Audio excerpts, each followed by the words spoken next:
Welcome back, guys. Today I'll be showing you how to install a set of some Fortunato 500s on your VB WRXs. Now, out of box, I gotta be honest, the VB WRX is a great handling car. Subaru massively stiffened up the chassis on this model compared to the previous one. Unfortunately though, to compensate for the chassis stiffness, they softened the suspension quite a bit. So today's goal is to, well, unlock more grip via stiffer suspension, all while making the car look better via lowering the car. And I mean, what am I still talking here? Let's get right into it, shall we? In the box, you get your coils, adjustable end links for the front, spanner and Allen wrenches, a couple of stickers, and a certificate of assembly, since Fortunatos are hand assembled in-house here in the United States. Now, before we get to installing these, let's talk about some cool new features of their Gen 8 coils. We'll start with some of the new stuff. These are now laser etched both on the top hat, looks super cool, and the purchase telling you what size of Allen key to use to lock or unlock them. A new lightweight billet digressive piston. Digressive pistons are good for stability as they have really stiff damping ratios at low compression and rebound speeds, eliminating tons of body roll, squatting, and diving. Those are all things that you do not want to see when you're out on a spirited drive. We also have coil radial bearings for smoother steering response, and their very own in-house built chrome silicone springs. The damping is set to 6 clicks from soft, that's about a quarter of the way. The default spring rate is 8K, which should be perfect for spirited driving and occasional track use. Now, one of the by far coolest things about these is that Fortune actually offers a mind-bending, market-melting 5-year warranty on these. They're fully rebuildable and they carry upgraded parts for them, so you can adjust these to your needs down the road without needing to buy a whole new set of coils. I don't know about you guys, but personally, I have not heard of a single other suspension company that goes to these lengths for customer satisfaction. You gotta give them props for that. All right, now that I'm done nerding out over these, let's get into the install, shall we? One last thing before we get into the job, let's see what tools we'll need. 12, 14, 17, 19mm sockets, a 14, a 17, and 19mm wrenches. These can also be sockets, doesn't really matter. A pass-through socket kit, or alternatively, you can find the 3/4 spark plug socket. You'll be able to put a wrench over it, and then you can slip the 6mm Allen, which you'll also need, through it to get that sway bar end link off. Last but not least, not required, but an impact makes the job sure a hell of a lot easier. We're gonna start with breaking the nuts loose while it's still on the ground. That way, you know, the front wheels aren't spinning while you're trying to break them loose in the air.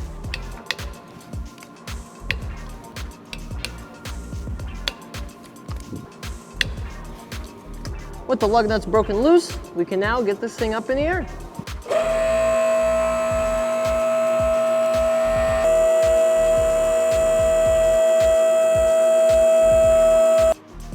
Once it's in the air, go ahead and get your wheels off.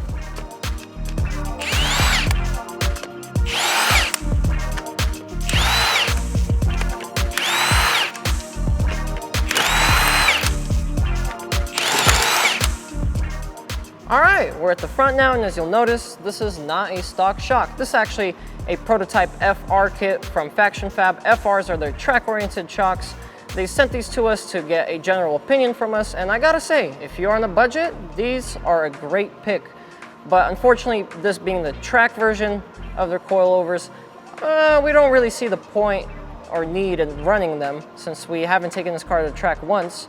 So anyways, let's get this installed and I'll show you how to throw the Fortunes on. First thing you're gonna wanna do is disconnect the ABS sensor line. It has 4 pins on the back that you have to push in before you can pull it out. Just grab a flathead and just push them in and try and work it out in the meantime.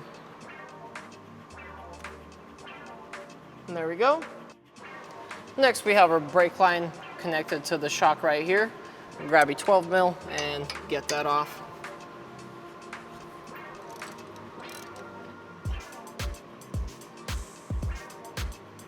Next, we're gonna wanna separate the knuckle from the shock, two 19mm bolts. So I got a 19mm wrench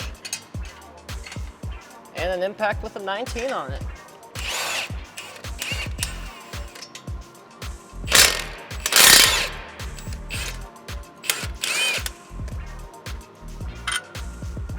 Pro tip here is to put a little mark on your bolt. That way you can get your alignment at least close-ish.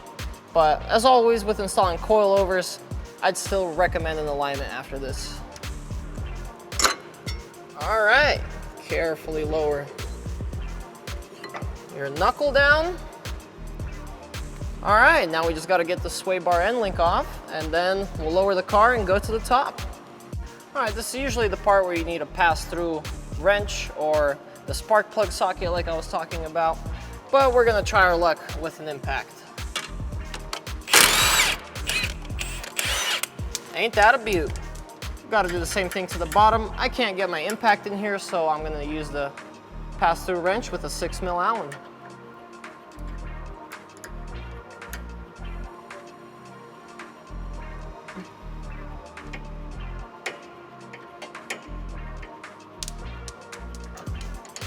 That's an end link removed. Next, you'll want to get under your bonnet, and you'll have three 14mm nuts. These are the last things holding the strut in, so as you get down the last nut, make sure to have a hand on the strut so it doesn't fall.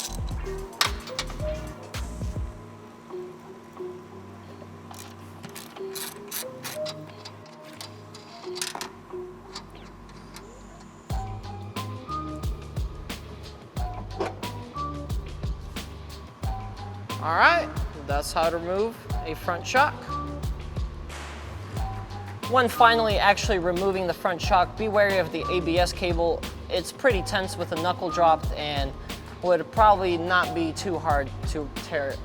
Moving on to the rear, you're gonna have two 17mm bolts and nuts you'll have to remove, and a 14mm for the sway bar end link.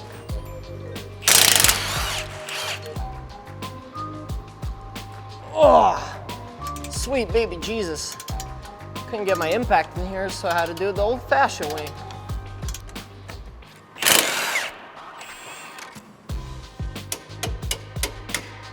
Once you're pulling out this last bolt, push the lower control arm out of the way. Now we'll drop the car back down again and undo the two nuts on the top. A friend will come in super handy to catch this coilover for you, but if you're anything like me and don't have any friends, we'll simply drop the back seat. You'll be able to get to the nuts and have a hand on the coilover all at the same time.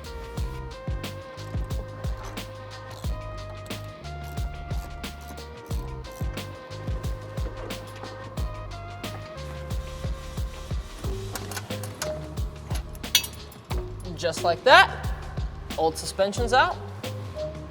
All right, now it's time to set your ride height. So to set ours, I'm going to use the old Coilovers as a reference.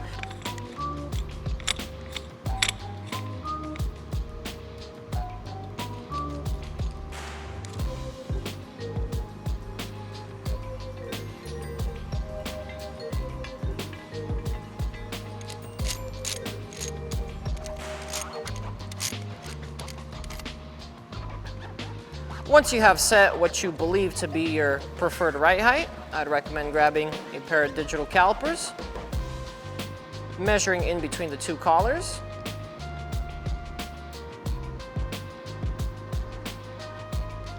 and then adjusting the other side to match.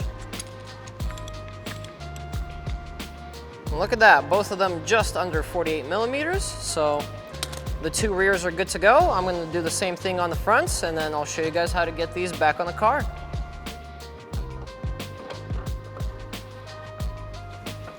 Okay, now to just get a nut started. Yeah, okay. Honestly, it wasn't as bad as I was expecting.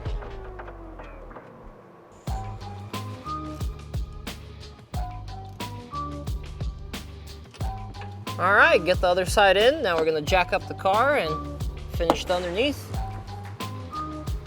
All right, we're back down underneath the car, and now all you gotta do is basically put the lower control arm back up.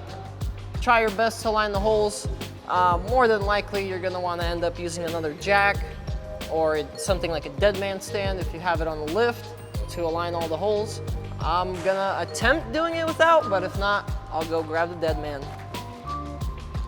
All right, so as you can see, we actually got this bolt to align. Now basically, I'll go grab the bolt for the lower shock mount, push on the bottom of the knuckle, and try and get it aligned.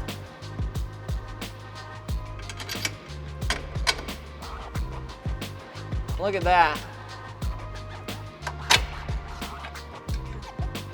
Once you have these hand tight, it's gonna be time to torque them. So the 217s are gonna be 59 foot-pounds, and the sway bar end link is going to be 28.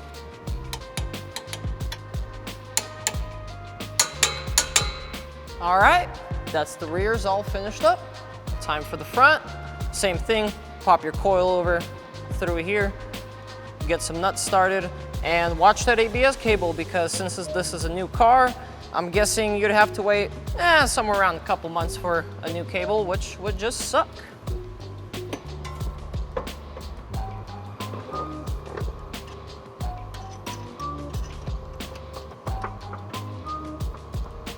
All right, gonna tighten these up, lift the car, and see you guys underneath.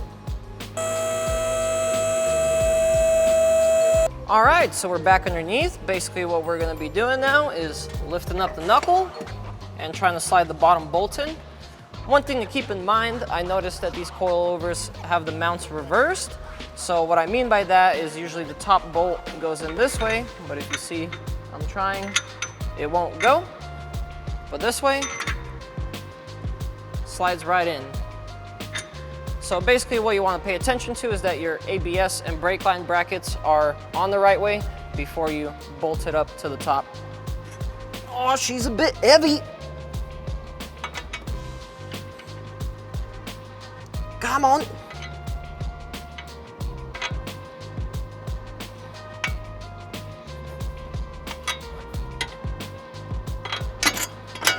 Yes. Victory!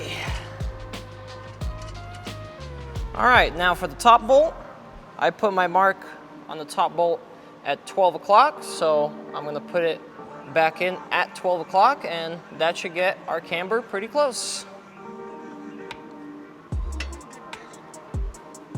All right, make sure you don't lose your washer.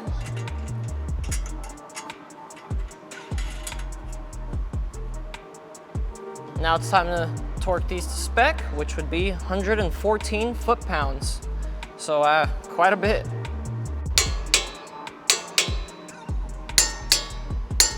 Okay. All right, now we just gotta poke the ABS sensor back into the bracket and bolt our brake line back up. Okay, once that's tightened up, put the wheels back on and see how she sits. Oops, almost forgot. Put your new sway bar end links on, kids. Torque is 33 foot-pounds.